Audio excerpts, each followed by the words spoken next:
huge hotels in two tiny towns with a history that's unmatched. French Lick is a town of less than 2,500.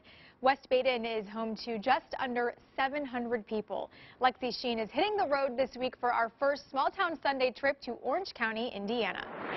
When nature won't, Pluto will. That was the slogan that had people flocking to French Lick and West Baden in the early 1900s.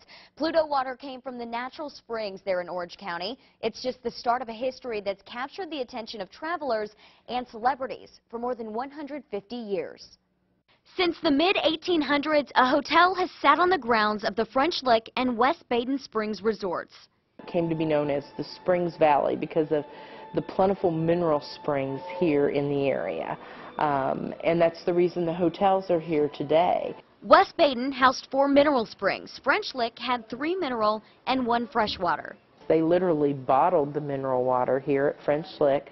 They had their own brand, Pluto Water, which they bottled and shipped all over the world. It was very highly in demand. It was said the springs could cure anything, so people came from far and wide. By the early 1900s, you had these 2 huge hotels, the French Lick and the West Baden Springs hotels, and in the mile that separates the two, by the early 1900s, you had as many as 17 other smaller hotels and 13 casinos. Those casinos operated illegally for more than 50 years, and the tiny towns thrived. It was essentially Las Vegas before Vegas existed. They would come here for health reasons, but then there was plenty of other things to amuse them while they were here. The West Baden Springs didn't weather the storm of the Great Depression, but the French Lick Hotel did. In the 1950s and 60s, it was known as America's Playground, with celebrities and dignitaries as guests. In 1956, NBA great Larry Bird was born in West Baden and raised in French Lick.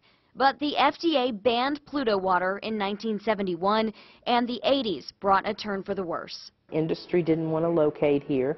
They had one of the highest unemployment rates in the state. People were stopping, visiting French Lick, the hotel. Residents started to worry. You were starting to see a lot of desolate, empty storefronts. Kids weren't staying, people were leaving, and as a lifelong resident, you're like, oh gosh, you know, what are we going to do? In the 90s, Indiana Landmarks stepped in, recruiting the Cook Group, noted preservationists in the state of Indiana. West Baden Springs was a National Historic Landmark, one of only 39 in Indiana, was a one-of-a-kind piece of architecture, and it was on the brink of being lost forever. Once major competitors, the Cook Group's massive undertaking brought the 2 hotels under the same umbrella. To date, the Cook Group Incorporated, which owns the hotels today, has spent over $560 million restoring these national treasures.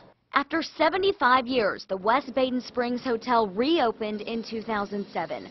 A casino, this time legal, opened in 2006, along with a revamped French Lick Hotel. The communities are thriving once again. It has brought new life. It has brought a lot of jobs to the community. And because of these hotels, you know, you've seen improvements in the infrastructures in the community, more businesses coming in, and it's a very tourist-friendly environment and a great place to get away. Even lifelong residents say the 2 towns are only going up from here. Oh, unbelievable, unbelievable. My dad, who is 90, said he has never seen it look this good before. Lexi Sheen, WLKY News. And you can read more about the history of those hotels and towns on WLKY.com. Small Town Sunday will air each weekend during the month of February. Next weekend, we'll head back to French Lick and West Baden to talk about what life is like now and what the plans are for the future.